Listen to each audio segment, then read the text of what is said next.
Hello guys, gawa naman tayo na ngayon ng shrimp with ginger, garlic, and lemon. Tapos, ito na guys, nagawa ako ng tomato, kamatis, fresh tomato na may asin at saka black pepper.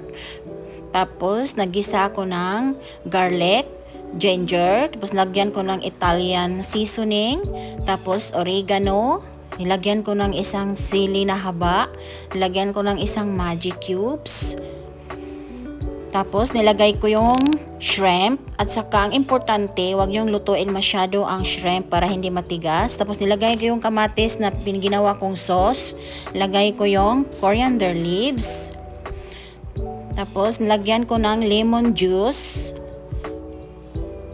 Ang lemon juice ay padagdag ng lasa, saka black pepper. Tapos halo-haloin. Tapos yan na guys, ready to eat na. Thank you for watching. Bye.